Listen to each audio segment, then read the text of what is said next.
The Velar is the Range Rover brand's long-awaited fourth model.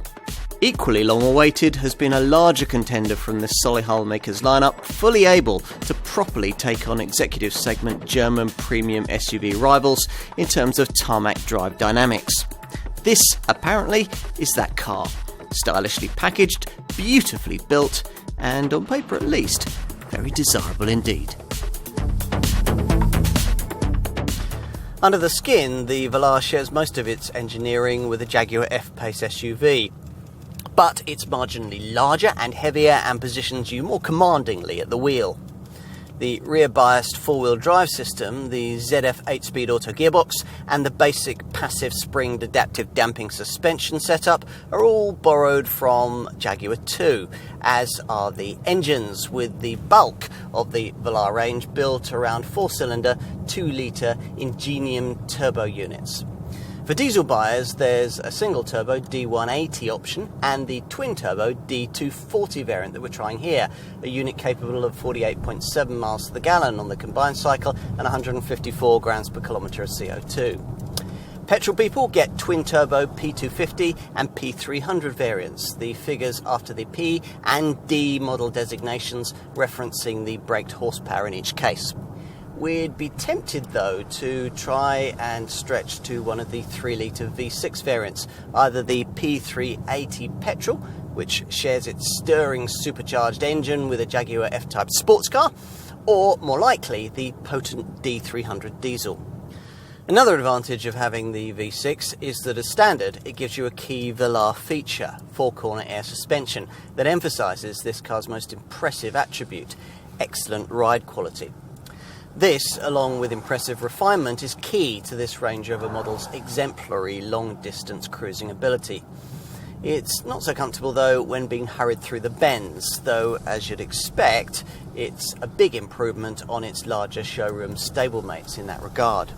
Achieving these standards in tarmac territory inevitably means you can't tow as much in a Velar or tackle as extreme off-road territory as you could in, say, a Range Rover Sport. But the off-piste drive dynamics you do get still make this car far more capable in the rough than its premium SUV rivals, helped by various terrain response driving modes and additional ride height made possible by the air suspension. Even a casual glance tells you that this is a Range Rover. And there's a reason for that, most of it wrapped up in traditional cues now expected from any of the brand's models. The clamshell bonnet, the floating roof, and a demeanour suggesting this car could conquer the Eiger before lunch. Yet the Velar is also described as avant-garde and simply elegant by its designer Jerry McGovern. And you know what? He's right. You see this best in profile, where the cleverness behind this design becomes clear. It's lower and longer than its larger and smaller Range Rover brand stablemates, with a lower roof height and a longer wheelbase relative to its 4.8 metre length. Time to take a seat inside. These door handles are certainly neat, with levers that incorporate a tiny button, a touch upon which sees them gliding out to meet your hand as you seek to enter and take a seat in one of the most distinctive cabins ever to emerge from a British factory.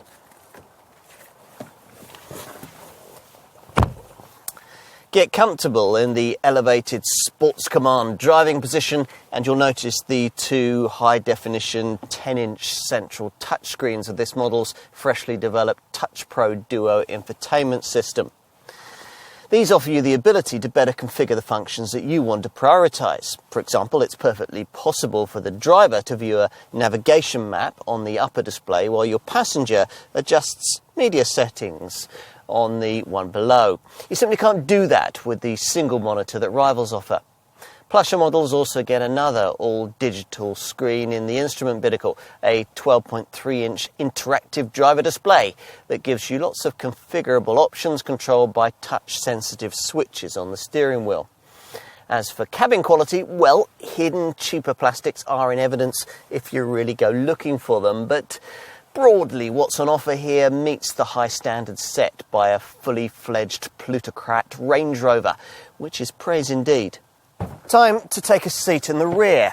The design team didn't just borrow the chassis of this model from a Jaguar F-PACE, but also copied the way that model uses it to prioritise boot capacity over rear seat legroom, which means in this case that there's actually a bit less space for knees and legs than you get in something like a shorter and much cheaper Audi Q5.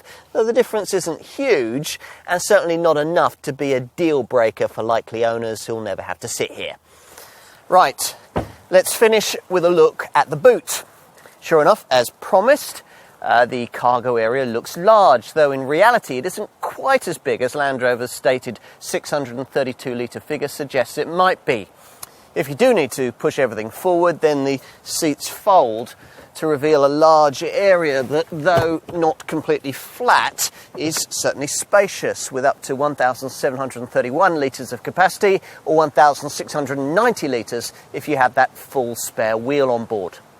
Until Land Rover launched the Velar, few would have thought that there was a need for this SUV in the Solihull company's range. Yet now it's hard to imagine the lineup without it. Chief designer Jerry McGovern reckons this model brings a new dimension of glamour, modernity and elegance to the brand. And if you agree that to be true, you'll probably also think, as we do, that this car does the same thing as part of its chosen take on the premium SUV segment.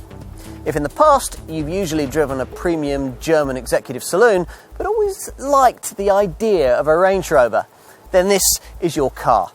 And if that's the case, a whole new ownership dimension awaits.